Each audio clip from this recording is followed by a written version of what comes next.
Donna Hartley got into the wrong car at 11:55 p.m. on Christmas Eve, clutching a gift wrapped in paper she'd bought from Target and wearing a coat. In exactly 2 minutes, the doors would lock with a sound like a coffin closing.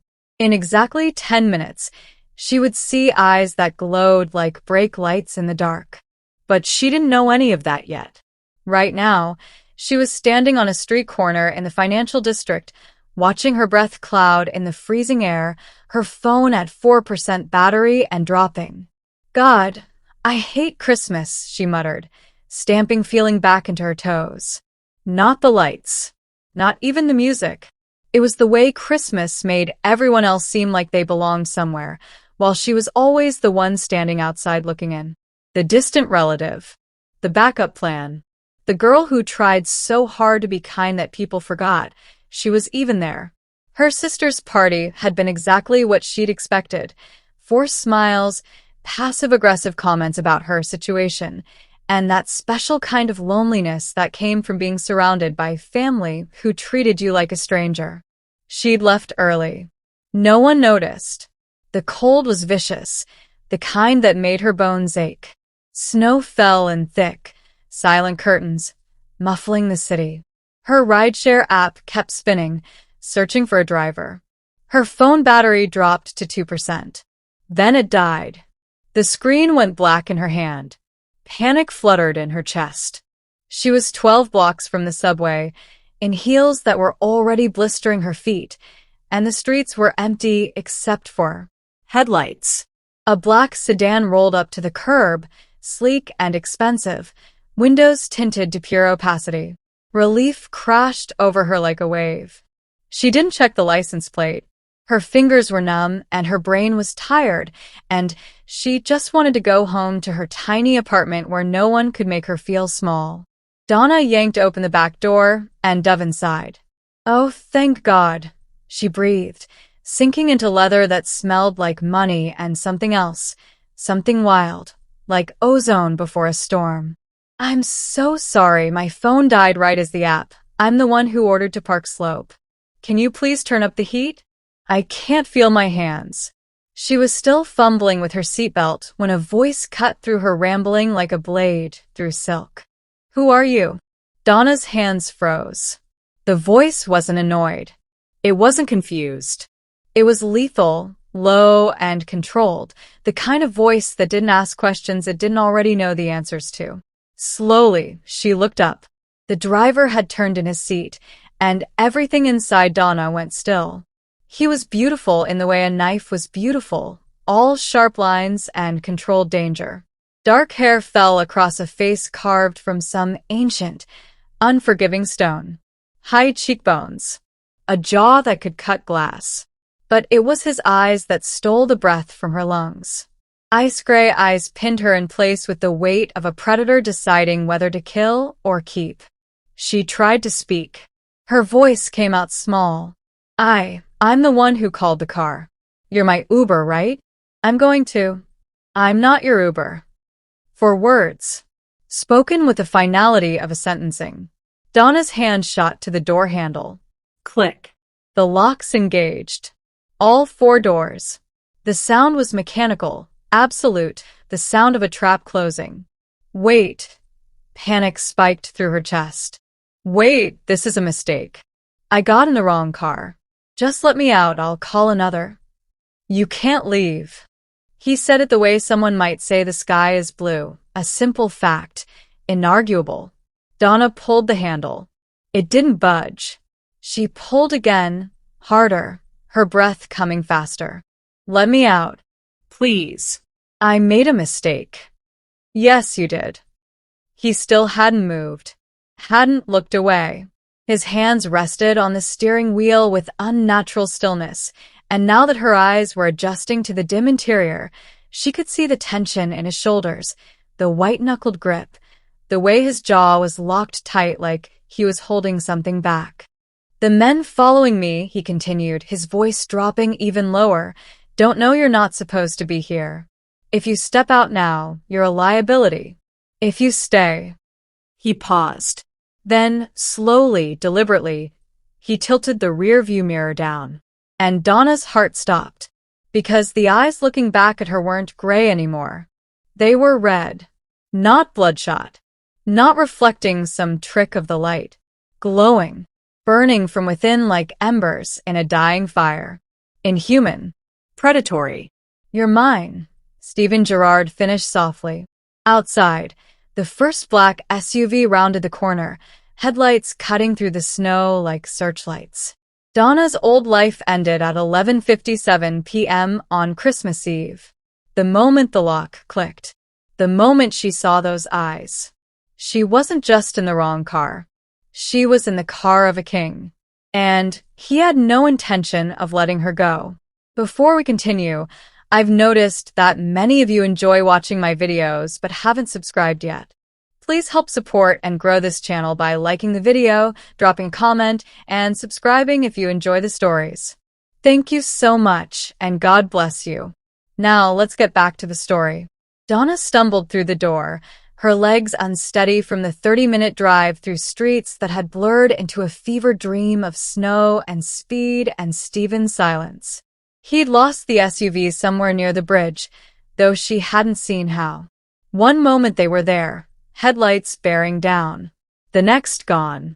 Now she stood in an entrance hall that could swallow her entire apartment, floor-to-ceiling windows overlooking a city that sparkled like broken glass. Everything was steel and shadow, glass and leather, the kind of space designed to intimidate. Security panels glowed on every wall. Cameras tracked her movements from the corners. Sir. A man materialized from a side corridor, tall and broad-shouldered, with the kind of stillness that suggested violence was always an option.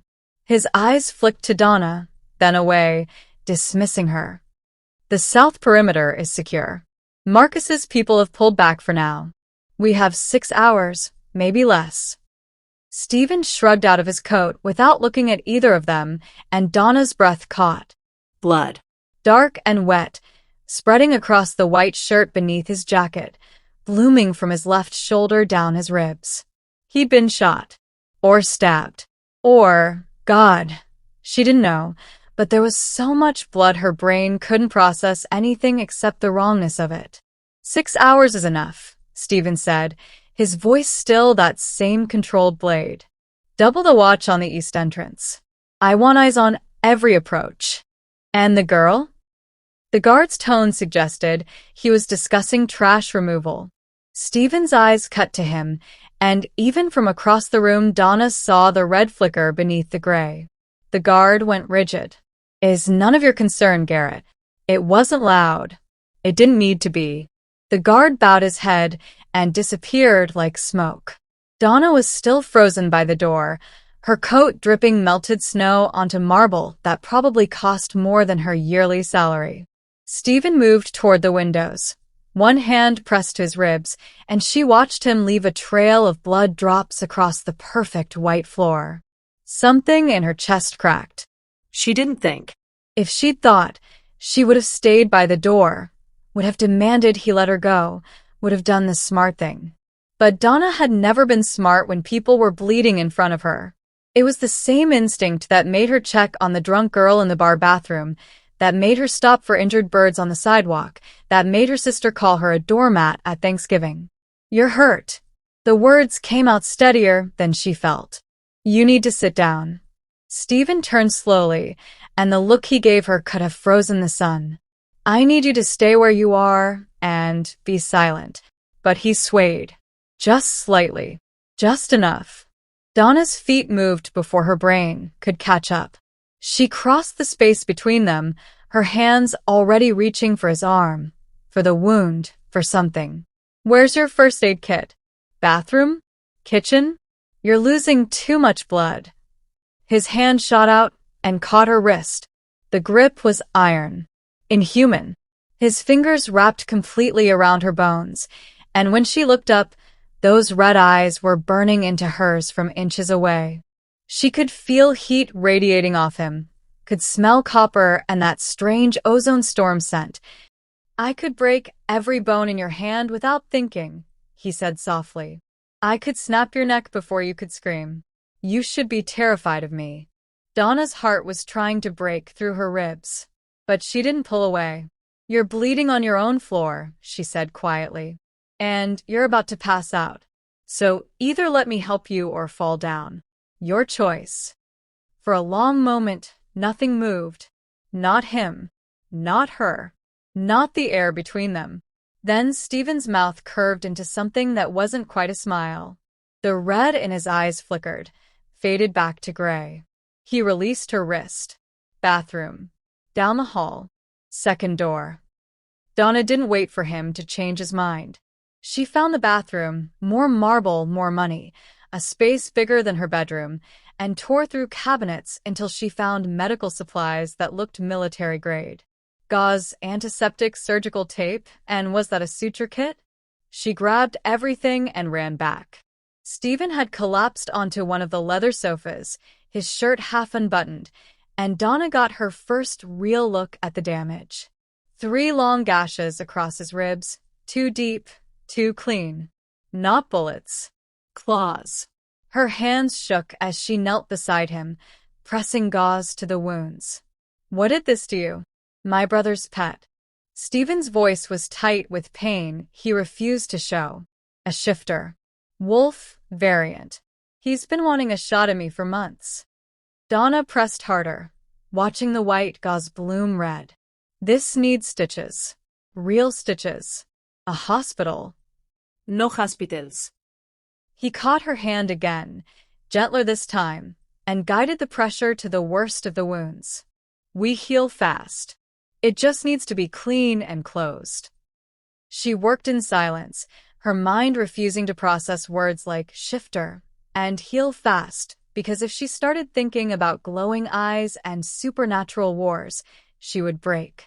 So instead, she focused on what she could control: the antiseptic, the careful stitches she'd learned from YouTube videos after her sister's cat had gotten into a fight, the steady pressure to stop the bleeding. Steven watched her the entire time. She felt the weight of his attention like a physical thing. "Why are you doing this?" he asked finally. Donna didn't look up from her work. "Because you're hurt.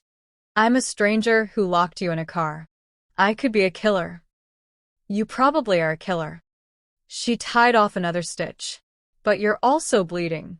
And I don't. I can't just watch people suffer. Even if they scare me." "Especially if they scare you," Steven corrected quietly. Donna's hands stilled. She finally met his eyes. Gray again. Almost human. Almost kind. "That's your problem, Donna Hartley," he murmured. "You're too soft for this world. Someone's going to break you." She pressed the final bandage into place and sat back on her heels, exhausted. "Maybe, but not tonight." For the first time since she'd seen those red eyes in the mirror, Steven smiled. Really smiled. It transformed his face, made him look younger, almost vulnerable. "No," he agreed. "Not tonight." Donna woke to the smell of coffee and the weight of a cashmere blanket she didn't remember pulling over herself. Pale winter light filtered through the floor-to-ceiling windows, turning the penthouse into something ethereal and cold. She'd fallen asleep on the sofa across from Steven's, exhaustion finally claiming her somewhere around 3 a.m. He was standing at the windows now, his back to her, the bandages she'd wrapped still visible beneath a fresh black shirt. No blood. No sign of the wounds that should have taken weeks to heal. "How long was I asleep?" Her voice came out rough. "4 hours." Steven didn't turn. "Coffee's on the counter. You should eat something."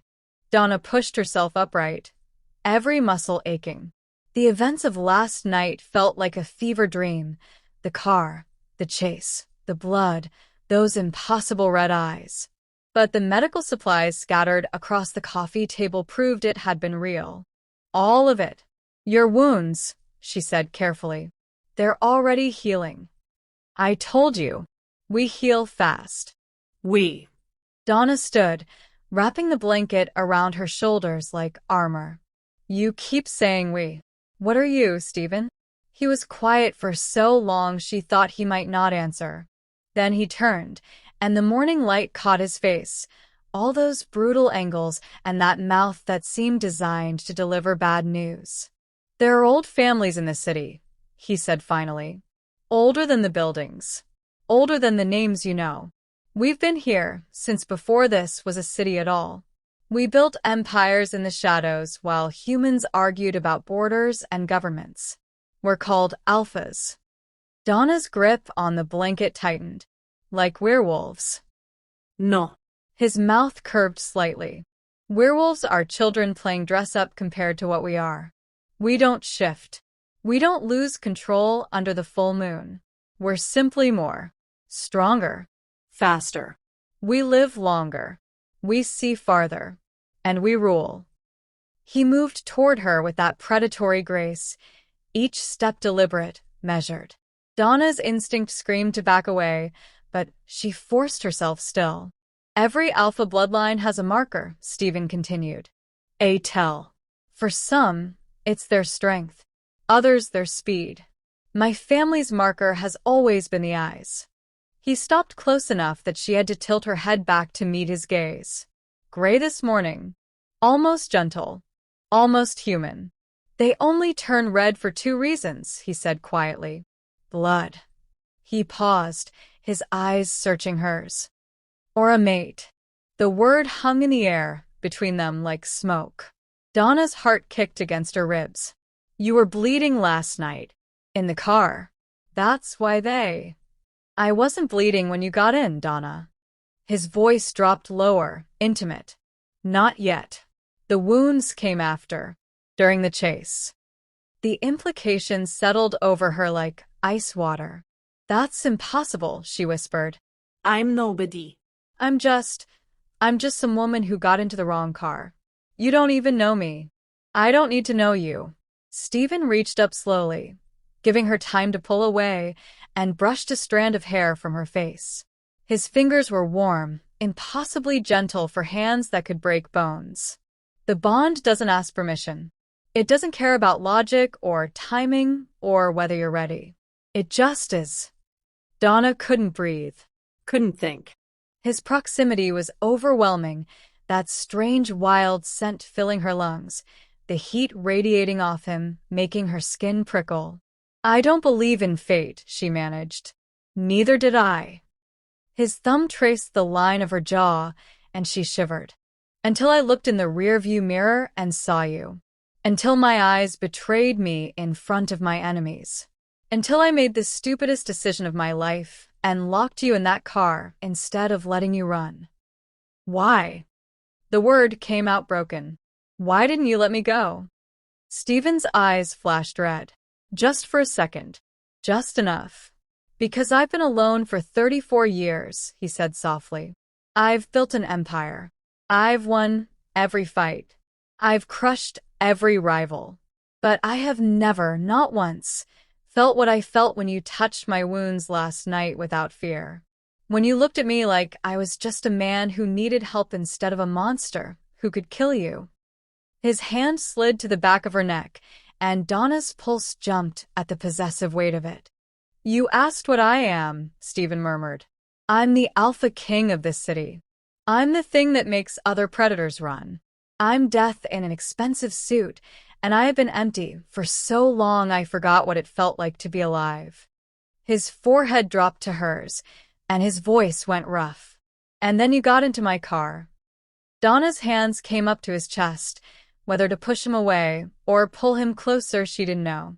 She could feel his heartbeat under her palms. Too fast, too strong, too inhuman. This is insane, she breathed. Yes. I should be running. You should. His lips brushed her temple, and she felt the words more than heard them. But you won't, because you feel it too. And God help her, she did. This pull, this recognition. Like her soul had been waiting for something it didn't know it needed, and now it was screaming at her to stay, to claim, to accept. What happens now? She whispered. Steven pulled back just enough to meet her eyes. The red was there, burning beneath the gray, barely controlled. Now, he said, you decide. I can have Garrett drive you home. I can erase your memory of all of this with one phone call to my people. You can go back to your life, your apartment, your invisibility. You'll be safe. Or, his hand tightened on her neck. Possessive. Claiming. Or you stay. You accept the mark. You stand beside me as my mate, my queen, my equal. And you paint a target on your back that will never disappear. Donna stared at him, at this beautiful, dangerous, impossible man who looked at her like she was the only thing in the world worth protecting and destroying for. I need time, she said finally. Steven's smile was sad. Time is the one thing I can't give you, Donna. My brother knows about you now. If you leave, he'll use you against me anyway. The only question is whether you'll face it as mine or alone. The truth of it settled in her bones. She'd stopped being safe the moment she opened that car door. Now she just had to decide if she'd be a victim or a queen. The dress was a weapon. Donna stared at herself in the mirror and barely recognized the woman looking back. Midnight blue silk clung to every curve she usually tried to hide, the neckline plunging just low enough to be dangerous, the slit up her thigh high enough to make a statement. Her hair had been swept up by Steven's stylist, dark curls pinned with what she suspected were actual diamonds. Her lips were painted the color of wine. She looked like someone who belonged in Steven's world. She looked like prey dressed for slaughter. You'll wear this. Steven appeared in the doorway behind her, devastating in a black suit that probably cost more than her car. His eyes met hers in the mirror, gray and unreadable. The Midwinter Gala is where the old families gather, where alliances are made and broken, where my brother will be watching. Donna turned slowly, the silk whispering against her skin. You're using me as bait. Yes. He didn't even pretend otherwise. Every alpha in the city will see you on my arm. They'll know what you are to me. And the ones who've been plotting with Marcus will reveal themselves by how they look at you, by who approaches, by who stays away. And if your brother tries something? Steven's smile was all teeth. Then I'll finally have an excuse to end this.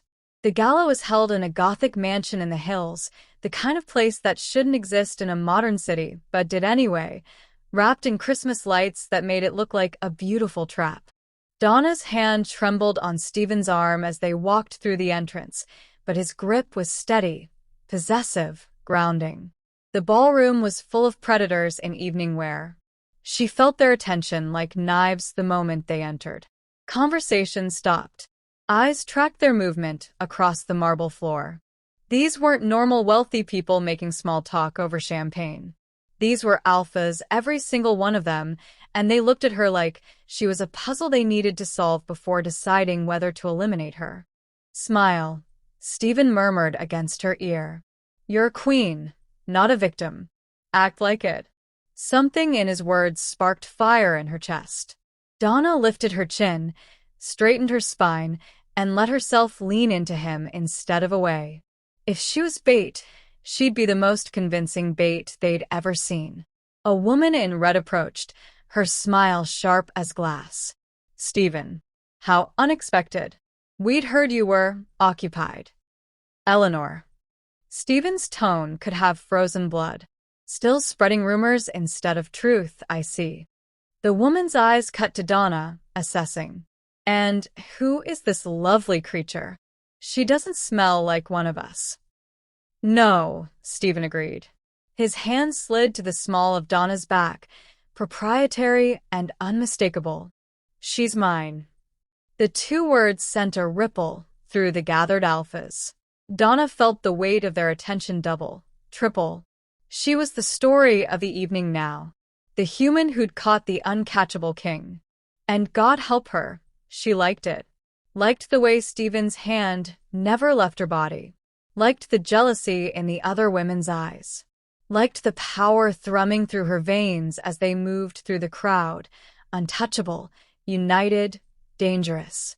For her entire life, Donna had been invisible, forgettable. The girl people talked over and forgot to invite. But here on Steven's arm, She was the only thing anyone could see.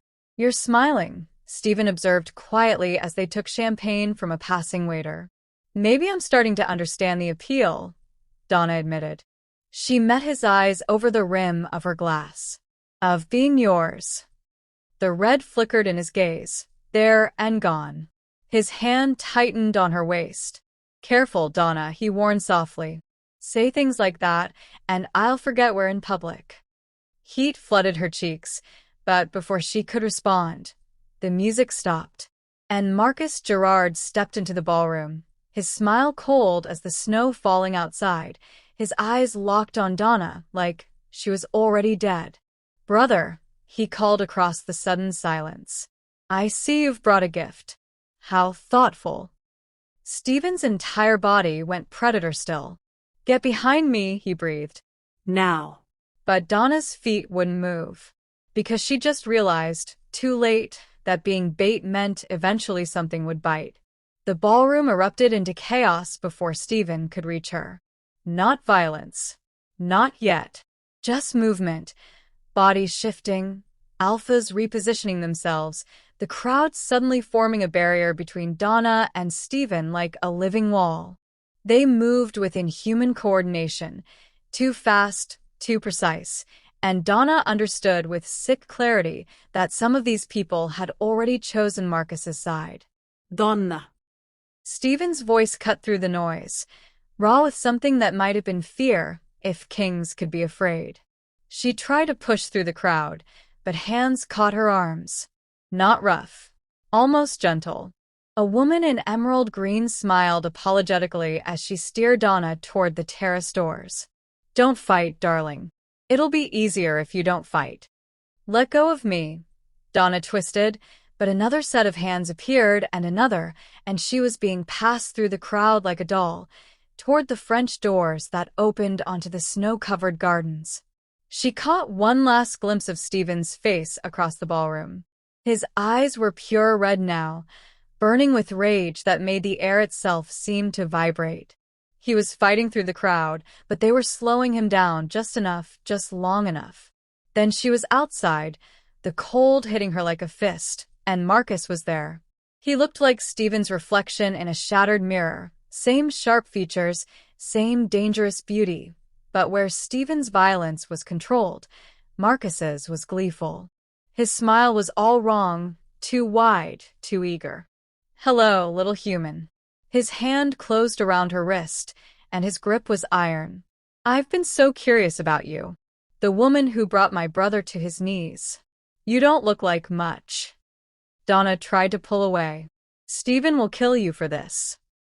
"Oh, I'm counting on it." Marcus started walking, dragging her into the gardens, toward the tree line where the lights didn't reach. Snow crunched under her heels. "That's the whole point.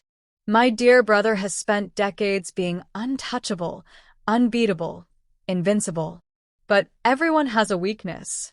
I just had to wait for him to find his." They reached the trees, and Donna saw the SUVs waiting, engines running, headlights cutting through the darkness. Her heart kicked into overdrive. This was real. This was happening. "He won't come alone," she said desperately. "He'll bring his whole guard." "No, he won't." Marcus pulled her toward the nearest vehicle, his other hand signaling to someone in the shadows.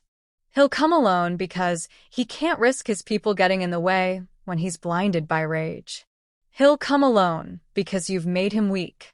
And when he does, my men will put 3 silver bullets in his skull before he can shift into whatever the hell our bloodline becomes when pushed too far." Silver bullets. Donna's mind raced. That meant they could be killed. That meant Steven wasn't invincible. That meant she'd just become the weapon that would destroy him. Marcus opened the SUV door and shoved her inside. The interior smelled like gun oil and something else, something animal and wrong. 2 men sat in the front seats, both wearing tactical gear, both holding weapons that gleamed silver in the dim light. "Take her to the warehouse on 5th, Marcus ordered. "I'll send Steven the location in exactly 30 minutes. Just enough time for him to work himself into a frenzy." He leaned into the vehicle, his face inches from Donna's. You know what's funny? You actually thought you could be his queen. But you're just a human. Fragile. Temporary.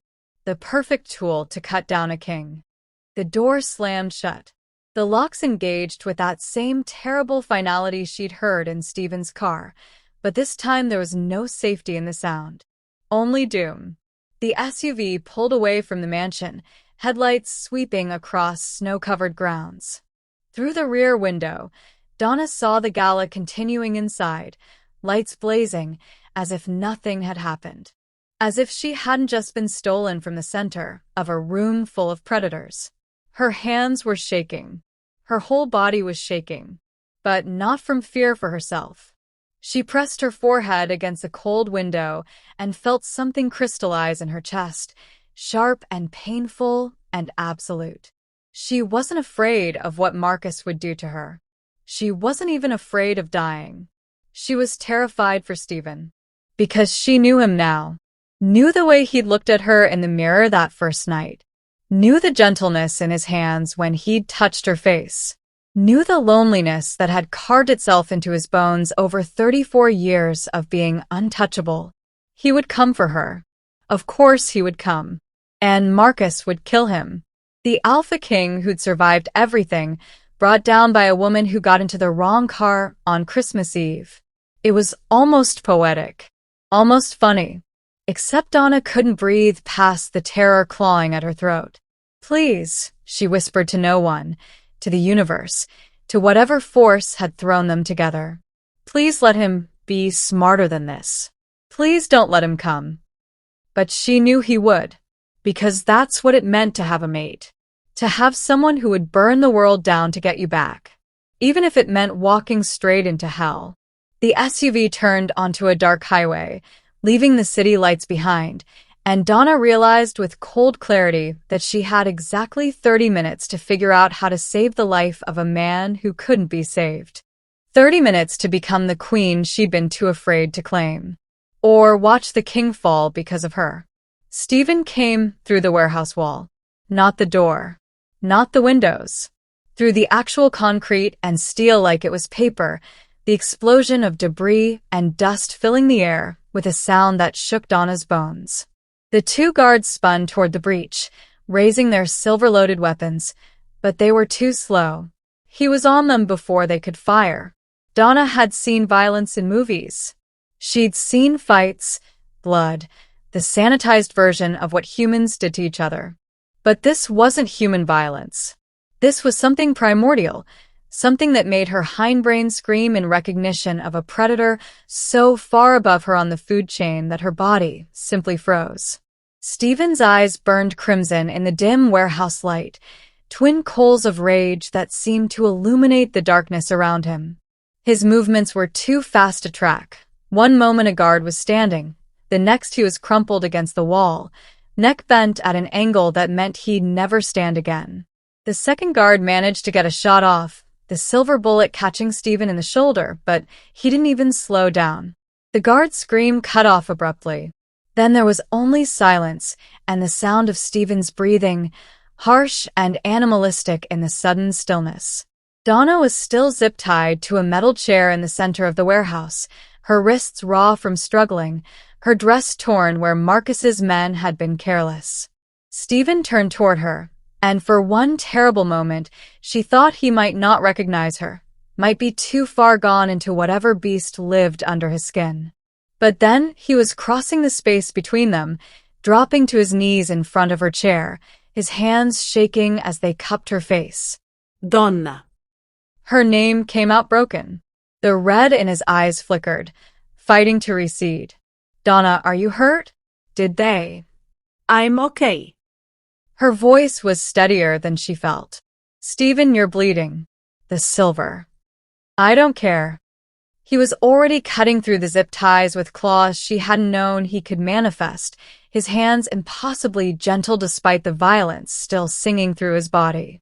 I don't care about anything except getting you out of here. The ties fell away and Donna's hands flew to his face, forcing him to look at her. His eyes were still red, still wild, but they focused on her with an intensity that stole her breath. He used me against you, she said quietly. Your own brother. He knew exactly what you'd do. Something in Steven's expression cracked. The rage bled out, replaced by something rawer, more painful. He dropped his forehead against hers, his breath ghosting across her lips. Marcus stopped being my brother the day he tried to take the crown, Steven whispered. I should have ended him then. Should have seen what he was becoming. But he was family, and I kept giving him chances, and now he used that weakness to hurt you. You're not weak for loving him.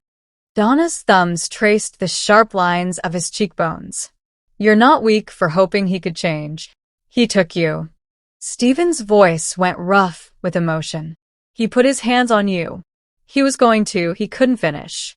Couldn't say out loud what Marcus had planned. But you found me. Donna tilted his face up, making him meet her eyes. You came for me, and I'm still here. We're both still here. The red finally faded from his eyes, bleeding back to gray. Steven pulled her into his arms, holding her so tightly she could barely breathe, his face buried in her hair. I heard you scream in my head, he said against her throat. The bond. It's not complete, but I felt your fear. Felt you calling for me, even though you didn't speak. I would have torn apart this entire city to find you. Donna held him back just as tightly, this dangerous, broken king who'd walked through walls to reach her. I know, she whispered. I know you would. That's what terrified me. Not what Marcus would do to me. What he'd do to you when you came. He had silver bullets, Steven. He's not going to do anything ever again. Steven pulled back just enough to meet her eyes, and his expression was granite. This ends tonight. No more mercy. No more second chances. Donna saw the decision in his face, the weight of what he was choosing. To kill his own brother. To end his family line. To become the monster everyone already thought he was. She should have been horrified. Instead, she kissed him. The sun rose over the city on Christmas morning, painting the snow-covered streets in shades of gold and rose. Donna watched it from the windows of Steven's penthouse, wrapped in one of his shirts that fell to her thighs, her bare feet cold against the marble floor. The city looked peaceful from up here. Clean. Like the blood and violence of last night had never happened. But it had happened. Marcus was dead. Steven had tracked him to his estate after securing Donna's safety, and whatever had occurred in that final confrontation, Steven had returned alone. He hadn't needed to say anything. Donna had seen it in the set of his shoulders, the emptiness in his eyes, the way he'd washed his hands 3 times before he could touch her again. He'd killed his own brother. For her. Behind her, she heard Steven moving in the kitchen, the soft clink of coffee cups, the domestic sounds at odds with everything he was. She turned and found him watching her, still shirtless despite the morning chill, the bandage over his shoulder wound the only evidence of the silver bullet he'd taken. You should eat something, he said quietly. You haven't had anything since the gala. Donna crossed to the kitchen island. Accepting the coffee, he slid toward her. The warmth felt good against her palms. Neither have you. I'll heal. He leaned against the counter, those gray eyes studying her with an intensity that made her pulse quicken. You won't. Not like I do. You'll carry the bruises, the fear, the memory of last night in a way I never will. She looked down at the purple marks on her wrists where the zip ties had cut into skin. They'd fade. Everything faded eventually. Are you okay? She asked instead. About Marcus? Steven's jaw tightened. For a long moment he didn't answer, just stared at his coffee like it held answers he couldn't find anywhere else. No, he said finally. But I will be. He made his choice the moment he put his hands on you. I just wish. He stopped, shook his head. It doesn't matter what I wish. It's done. The grief in his voice made something ache in Donna's chest. She set down her coffee and moved around the island to stand in front of him, her hands resting on his bare chest over his heart. I'm sorry, she said softly. I'm sorry he made you choose. I'm sorry I was the reason. Don't. Steven caught her hands, his grip firm but gentle. Don't apologize for being the thing worth choosing. Marcus became what he became long before you entered my car. You just forced me to finally see it. He lifted one of her hands to his lips, pressing a kiss to her damaged wrist that made her shiver. I've arranged for a car, he said against her skin. Garrett will drive you home whenever you're ready. I've had your apartment cleaned and stocked with food. Your phone is charged and on the counter with a new number. The old one was compromised. There's money in your account to cover any time you need off work, therapy if you want it, anything you need. Donna's breath caught. You're sending me away. I'm giving you a choice. Steven's eyes met hers, and the pain in them was devastating. Stay, and you're mine forever. The mark, the bond, the danger, it never ends. My enemies will use you against me. The alpha community will scrutinize every move you make. You'll live in a world of politics and violence and power plays where one wrong word could start a war. He cupped her face with both hands, his thumbs brushing her cheekbones. Or go home. Go back to your life.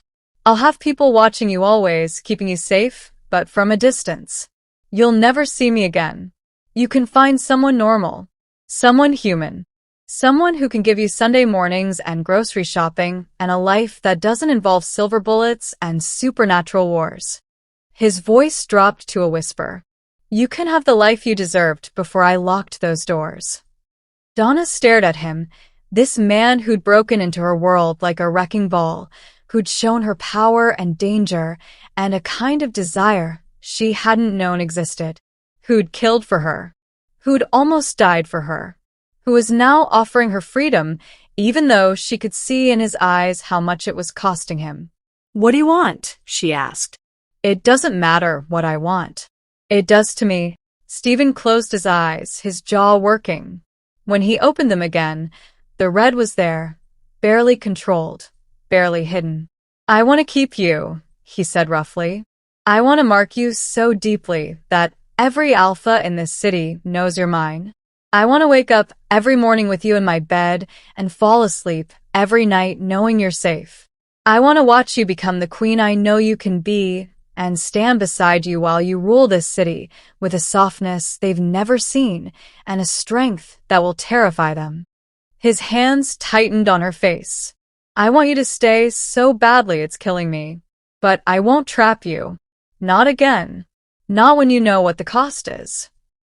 Donna's heart was thundering in her chest. She thought about her apartment, small and cold and empty. Thought about her job, where no one remembered her name. Thought about Christmas Eve spent alone. About being invisible. About a life lived in the margins of everyone else's story. Then she thought about the way she'd felt at the gala on Steven's arm. The way his eyes tracked her across a room. The way he'd torn through a wall to reach her. The way he'd held her in the warehouse like she was the only thing in the world worth protecting. She thought about the mate bond humming between them, incomplete but undeniable. About the red in his eyes that meant she was his and he was hers in a way that transcended choice or logic or reason. I got into the wrong car on Christmas Eve, she said quietly. Steven's expression shuddered, preparing for rejection. But maybe, Donna continued, it was exactly the right car. Maybe I was supposed to find you. Maybe I was supposed to stop being invisible and start being seen. Maybe I was supposed to stop letting people walk over me and start standing beside a king. She rose on her toes, her lips brushing his. Maybe I was supposed to stop surviving and start living. Donna. I choose you, she whispered against his mouth. I choose this. I choose us.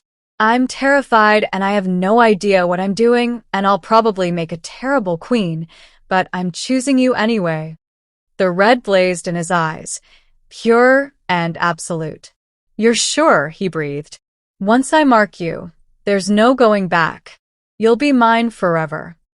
Donna smiled, and for the first time in her life, it felt like power. Then mark me, Alpha King. And let's see if your world can handle a queen who's too soft for her own good. Steven kissed her like he was drowning and she was air, like she was the answer to a question he'd been asking for 34 years. And somewhere in the kiss, in the claiming, in the absolute certainty of their choice, the bond clicked into place with an almost audible snap. Complete. Unbreakable. Forever. 3 months later, Donna stood at the same windows where she'd watched that first Christmas morning sunrise, but everything had changed.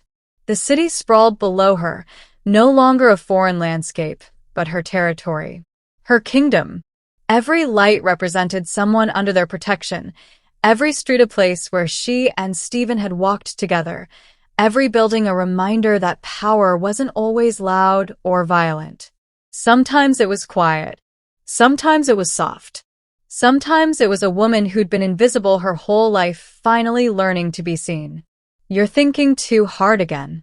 Steven's arms wrapped around her from behind, his chin resting on her shoulder. I can feel it through the bond. Donna leaned back into his warmth, her hand coming up to rest over his. The mark on her neck, his mark, pulsed with gentle heat where his lips had claimed her 3 months ago. Some days she still couldn't believe it was real, that this was her life now. I was just remembering, she said softly, that night. How terrified I was when those doors locked. Regrets.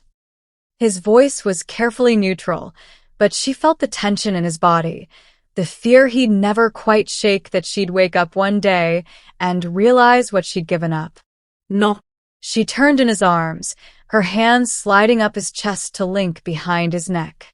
I was thinking about how I spent 28 years in a cage I didn't even know I was in. Playing small, being quiet, letting people forget I existed because I thought that's what I was supposed to do. Her eyes met his, gray now, peaceful. And then I got into the wrong car.